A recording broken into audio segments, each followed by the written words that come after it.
Hey, everybody, and welcome back to Chat Like a Native, the podcast that helps you boost your English fluency and sound. More like a, native speaker. That's right. Today, Yeah. we are going to be taking on a challenge that I think a lot of English learners face, and that is describing people. We're not just talking about, rattling off adjectives, Right.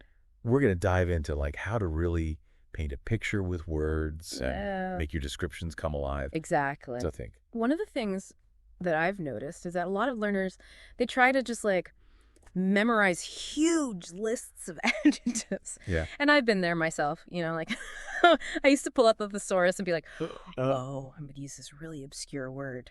Thinking it would make me sound smarter. But honestly, it just made me sound kind of ridiculous. Yeah, it can sound a little forced, right? Yeah, totally. Like you're trying too hard. Yeah. And it doesn't really connect with the listener. Exactly. Instead of focusing on just quantity, think about quality. Right. Choosing the right words that really capture the essence of the person. So, how do we actually do that? How do we choose the right words? Well, let's start with the basics. Physical appearance. Okay. So instead of just saying someone is tall, right? Yeah. You can be more specific. Give some details, like he towers over everyone at 6'5". Okay. Or she's so petite she could practically fit in my pocket. I like that one. Right. You can really exaggerate a little bit to make it fun. Yeah, it creates that visual image. I can actually picture that person. Exactly. Okay, so we've got height. What about other physical features? Well, think about facial features, like eyes. The source we looked at mentioned striking eyes. Ooh, striking eyes. What makes eyes striking? Well, you could talk about the color, like piercing blue eyes. Okay. Or warm hazel eyes. Oh, yeah. You could also describe the shape, like almond-shaped eyes. Or maybe deep-set eyes that kind of sparkle with mischief. I love that. Right. You can even talk about the expression. Like, do they have twinkling eyes, or are they narrowed in suspicion? Yeah. Those little details really bring the description to life. I'm already starting to see how much more interesting these descriptions are becoming. It's not just blue eyes, it's piercing blue eyes that seem to see right through you. Right. Okay, so we've covered eyes. What about hair? Hair is another great one. Instead of just saying brown hair, you can describe the texture. Okay. Like silky smooth hair or coarse and wiry hair. You can also talk about the style. Oh.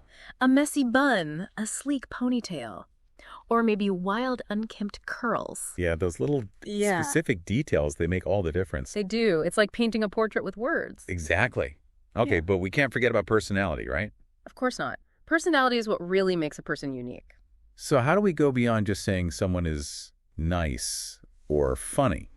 Well, again, it's about choosing words that are more specific. Okay. And that really convey the person's character. For example, instead of nice, you could say compassionate, warm-hearted, or maybe generous to a fault. Those are good. Okay, and what if we want to describe someone's negative traits? Well, you have to be careful here, of course. Right. You don't want to be rude or offensive. Of course not. But sometimes it's necessary to point out someone's flaws. Right. So instead of saying someone is mean, you could say self-centered or inconsiderate, or maybe they're quick-tempered or stubborn as a mule. I know a few people like that. Me too. Yeah. But hey, even negative traits can be described in a humorous way. Yeah, exactly. It's all about finding the right balance. Okay, so we've talked about using specific adjectives, but are there any other tips for describing people like a native speaker? Oh, absolutely.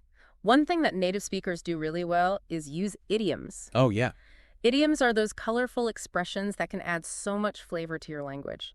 For example, you could say someone is a real go-getter, or the life of the party, or maybe they're a bit of a loose cannon. I love using idioms. They're so much fun. They are, but just a word of caution. Some idioms can be a little outdated or even offensive. So always make sure you understand the meaning and the context. That's really important, to be mindful of the context. It is, and to be sensitive to the person you're describing. I think that's a good note to wrap up on. Fluency is not about just knowing a ton of words. It's about using the right words in the right way. Exactly. To create a clear and engaging picture for your listener. And to connect with them on a deeper level. Absolutely. So keep practicing those descriptions. Experiment with different adjectives and idioms. And don't be afraid to have a little fun with it. And you know what? I have a challenge for you. Okay. Before you go. Think about how you would describe yourself to someone who's never met you. Ooh. What 3 words would you use? That's a good one. All right, everyone. Thanks for joining us on this deep dive into describing people. We'll see you next time on Chat Like a Native. See you then.